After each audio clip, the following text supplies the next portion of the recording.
আসসালামু আলাইকুম সুপ্রিয় শিক্ষার্থীরা, আশা করি তোমরা সবাই অনেক ভালো আছো। হ্যাঁ, আজকে আমরা আরও একটি প্রবন্ধ বা আরেকটি গল্প নিয়ে চলে আসছি তোমাদের মাঝে, এবং সেটা হলো মানব কল্যাণ। এই মানব কল্যাণ লিখেছেন কে? আবুল ফজল। আবুল ফজল, আর সেটা নিয়ে আলোচনা করবো। আর বরাবরের মতোই আমি শরীফ ওবায়দুল্লাহ তোমাদের কাছে চলে আসছি আজকে মানব কল্যাণ নিয়ে আলোচনা করতে। প্রথমেই দেখতে পাচ্ছ উৎস পরিচিতি। উৎস পরিচিতি মানে এই গল্পটা আসছে কোত্থেকে? এই গল্পটা প্রবন্ধটি 1972 খ্রিস্টাব্দে রচিত হয়েছে। এটি প্রথম মানবতন্ত্র গ্রন্থে সংকলিত হয়। সরি, এটি প্রথম মানবতন্ত্র গ্রন্থে সংকলিত হয়। এই রচনার লেখক মানব কল্যাণ ধারণাটির তাৎপর্য বিচার সচেষ্ট হয়েছে। সাধারণভাবে অনেকে দুস্থ মানুষকে করুণাবশত দান খয়রাত করাকে মানব কল্যাণ মনে করেন, কিন্তু লেখকের মতে এমন ধারণা খুবই সংকীর্ণ মনোভাবের পরিচয়। মানে কাউকে ভিক্ষা দেওয়া এটা খুবই তার কাছে ছোট লোকই কাজ। তার মতে মানব কল্যাণ হলো সার্বিক মঙ্গলের প্রয়াস, চতুর্দিকে তাকে ঠিক করে দেওয়া স্থায়ীভাবে। এই কল্যাণের লক্ষ্য সকল অবমাননাকর অবস্থা থেকে মর্যাদাপূর্ণ অবস্থায় মানুষের উত্তর ঘটানো, মানে তাকে নিম্ন রাস্তা থেকে তুলে নিয়ে তাকে মর্যাদা সম্পূর্ণ জায়গায় রাখাটাই গুরুত্বপূর্ণ। সাময়িকভাবে ভিক্ষাবৃত্তি দিয়ে তাকে আনন্দ রাখাটা এটা কখনো ছোট লোকই কাজ। ডাইরেক্টলি সরাসরি লেখক এটা বলতে চেয়েছেন। প্রথম লাইন হচ্ছে মানব কল্যাণ এই শিরোনামের আমার দেওয়া নয়। শেষ লাইন তা করা হলেই মানব কল্যাণ হয়ে উঠবে মানব মর্যাদার সহায়ক। অর্থাৎ এই সমস্ত কাজটাই আমরা দেখতে পাচ্ছি। ওকে, আমরা এখন চলে যাব নেক্সট।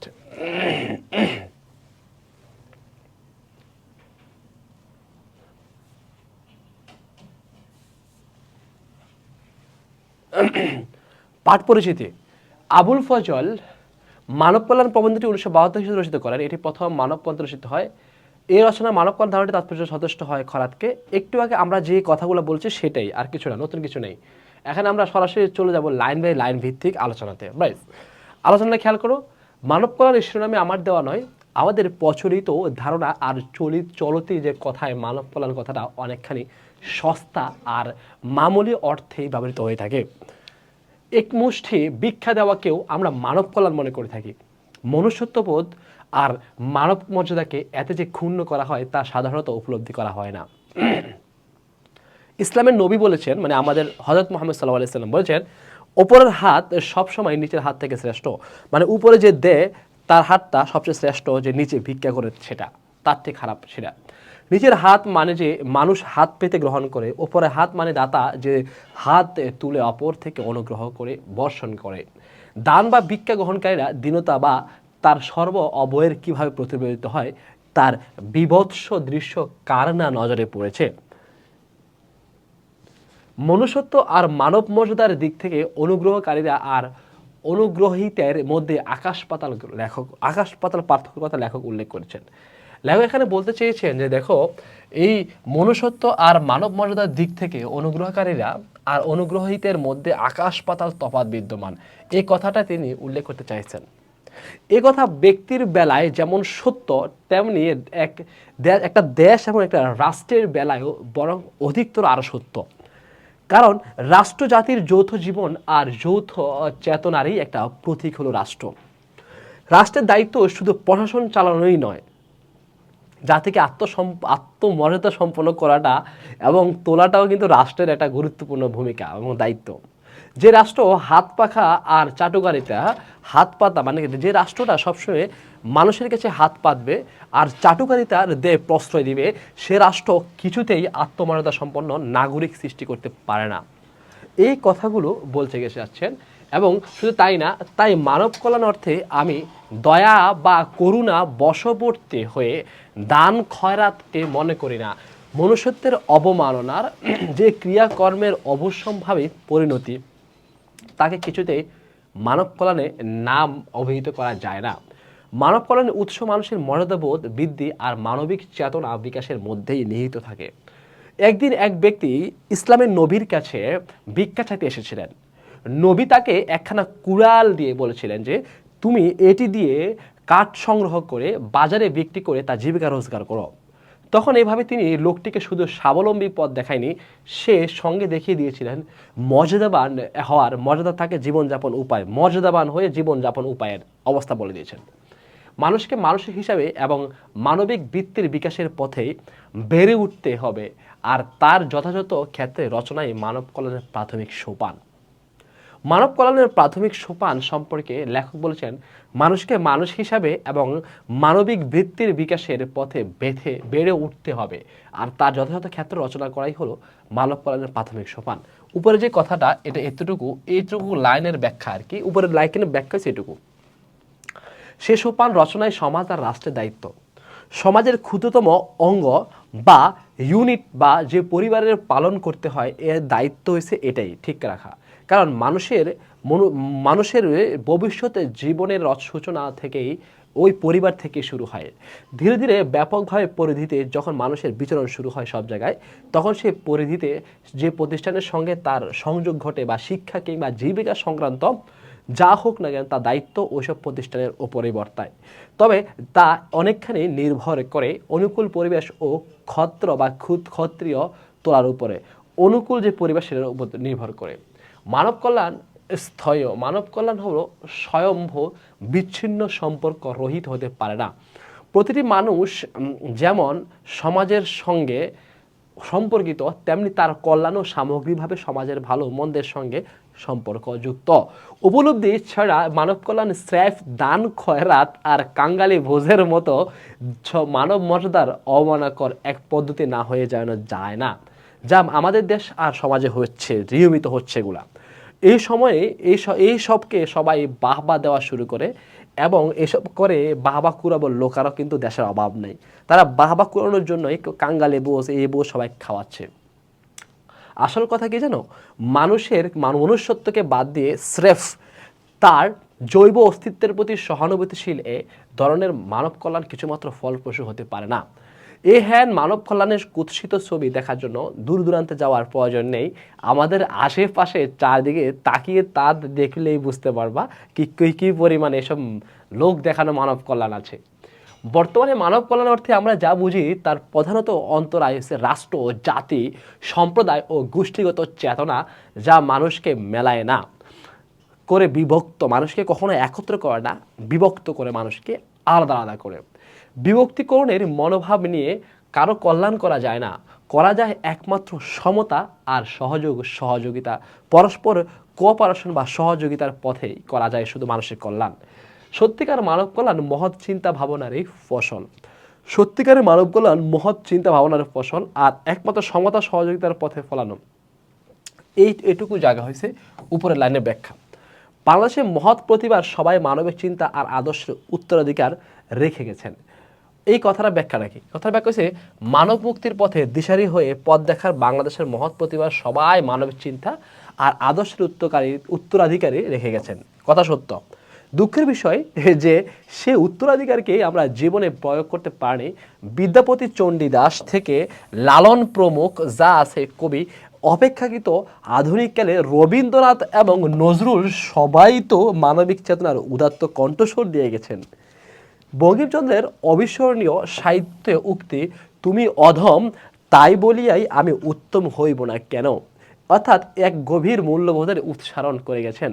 মানে সবাই মানব কল্যাণ নিয়ে কিছু না কিছু কথা বলে গিয়েছে। এ প্রসঙ্গে রবীন্দ্রনাথের নিম্নলিখিত উক্তিটিও স্মরণীয়। অর্থাৎ রবীন্দ্রনাথের উক্তিটির যে মূল যে ব্যাখ্যাটা এই উক্তিটি করেছিলেন তার হিবার্ট বক্তৃতামালায়। অন্তত জগতের বাইরে যে জগৎকে আমরা অহরহ দেখতে পাই, তার মৌলিক সত্য পারস্পরিক সংযোগ সহযোগিতা। কবি যাকে বা যাবে বলেছেন, সে সংযোগ অর্থাৎ সে সংযোগ বা সম্পর্কের অভাব ঘটলে মানব কল্যাণ কথাটা স্রেফ ভিক্ষা নেওয়ার সম্পর্কে পরিণত হতে পারে। মানব কল্যাণ অলৌকিক কিছু নয়, এ এক জাগরণিক মানব ধর্ম, এটাকে ধর্ম বলি, মানব ধর্ম। তাই এর সাথে মানব মর্যাদা তথা সম্পর্ক অবিচ্ছেদ্য।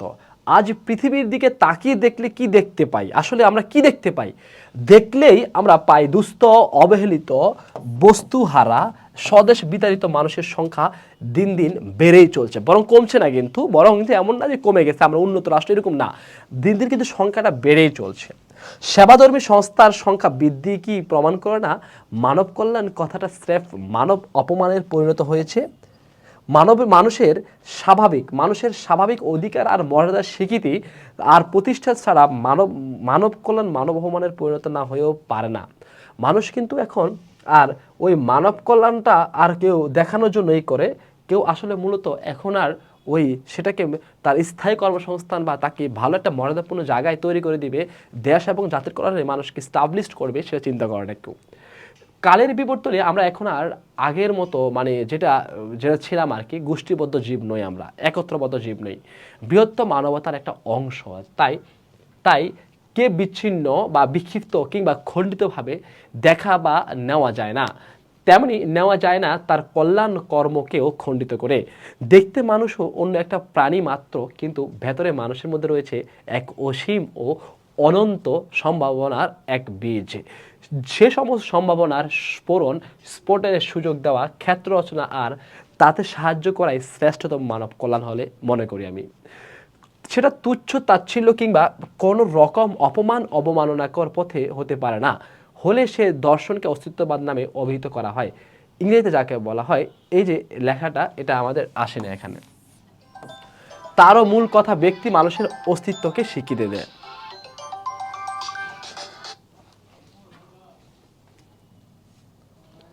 বল প্রয়োগ কিংবা সামরিক শাসন দিয়ে মানুষকে তাবেদার কিংবা চাটুকার বানাতে পারা যায়, কিন্তু প্রতিষ্ঠা করা যায় না মানুষকে কখনো বল প্রয়োগ করে।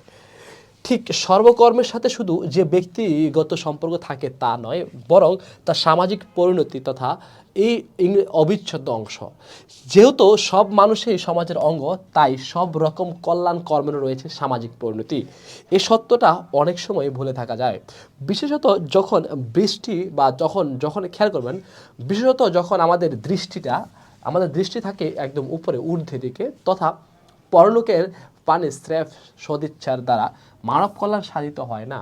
সব ধর্ম আর ধর্ম প্রবর্তকেরা বারংবার নির্দেশ দিয়েছেন, মানুষের ভালো করো, মানুষের কল্যাণ করো, সুখ শান্তি দান করো মানুষকে, এমনকি সর্বজীবে হিতের কথাও বলা হয়েছে। তারা সবসময় তারা মানুষের ভালো, মানুষের কল্যাণ, মানুষের সুখ শান্তির কথা সবসময় সবাই ভাবার জন্য বলেছেন। অতএব আমাদের দৃষ্টিভঙ্গি পাল্টাতে হবে। মানে দৃষ্টিভঙ্গি না পাল্টালে কিন্তু আমাদের কোনো কিছু সামনে অর্থাৎ উন্নতি হবে না। সমস্যার মোকাবেলা করতে হবে নতুন দৃষ্টিভঙ্গি থেকে, নতুন পদ্ধতি যা হবে বৈজ্ঞানিক হবে, রেশনাল হবে, সুবুদ্ধি বা নিয়ন্ত্রিত হবে। সমস্যা যত বড় আর যত ব্যাপকই হোক না কেন, তার মোকাবেলা করতে হবে সাহস আর বুদ্ধিমত্তা থাকবে। এড়িয়ে গিয়ে কিংবা জোড়া তালি দিয়ে কোনো সমস্যার সমাধান করা যায় না।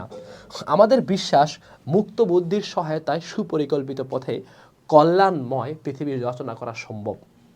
একমাত্র মুক্ত বিচার বুদ্ধির সাহায্যে বিজ্ঞানের অভাবনীয় আবিষ্কারকে ধ্বংসের পরিবর্তে সৃজনশীল মানবিক কর্মে করা যায় নিয়োগ। তা করা হলেই মানব কল্যাণ হয়ে উঠবে মানব মর্যাদার সহায়ক। এতক্ষণ ধরে আমরা যে কথাগুলো বলছি, এতে যদি তোমার কোনো অর্থ বা শব্দার্থ কোনো মিস্টেক হয় বা তুমি যদি বুঝতে না পারো, তাহলে সেটার জন্য আমাদের অবশ্যই তোমাদের শব্দার্থ বা টিকা প্রত্যেকটা বইতেই দেওয়া আছে। আমরা তাও একবার দিয়ে দিলাম তোমার চোখ বোলানোর জন্য। অনুগৃহীত মানে অনুগ্রহ বা অনুকূল্য, মনীষা মানে বুদ্ধি, শিরোনাম মানে প্রবন্ধ রচনার মূল নামটা, মামুলি মানে হচ্ছে যে গতানুগতিক, আমরা বলি না মামুলি বিষয় মানে গতানুগতিক বিষয়, সোপান মানে সিঁড়ি, দীনতা মানে দরিদ্রতা, খয়রাত মানে হচ্ছে দান বা ভিক্ষা, তারপরে চাটুকার তোমরা জানো। গুরুত্বপূর্ণ সংক্ষিপ্ত কিছু প্রশ্ন তো দেখো। আবুল ফজল কত জন্মগ্রহণ করেন? 1903 সালে। আবুল ফজল কোথায় জন্মগ্রহণ করেন? চট্টগ্রামের সাতকানিয়া জন্মগ্রহণ করে।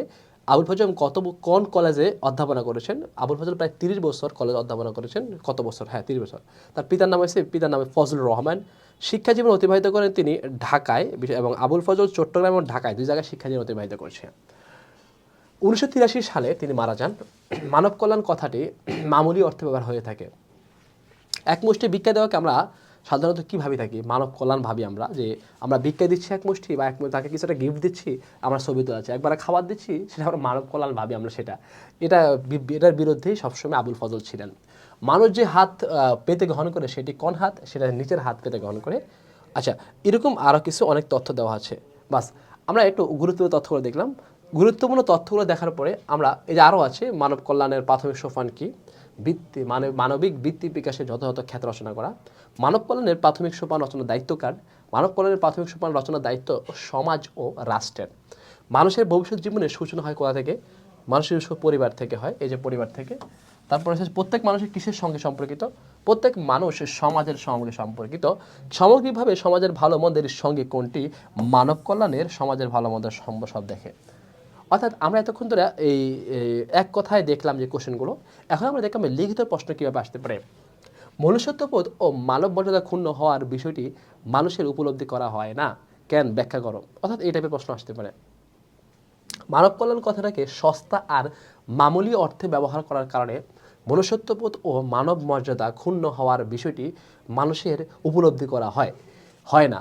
আমাদের প্রচলিত ধারণা ও চলিত কথায় মানব কল্যাণ কথাটা অনেকখানি সস্তা আর মামুলি অর্থেই ব্যবহৃত হয়। এ কারণে মানুষ মানব কল্যাণের বা মানব কল্যাণ কথাটার প্রকৃত অর্থ উপলব্ধি করতে ব্যর্থ হয়। তার এক মুষ্টি ভিক্ষা দেওয়ার মতো ক্ষুদ্রকায় মানব কল্যাণ বলে মনে করে, অথচ এতে প্রকৃতপক্ষে মনুষ্যত্ববোধ ও মর্যাদার অপমান ঘটে। তাই বলা যায় মানব কল্যাণ কথাটার ভুল অর্থ করার কারণেই মনুষ্যত্ববোধ ও মানব মর্যাদা ক্ষুণ্ণ হওয়ার বিষয়টি মানুষের উপলব্ধি করা হয় না।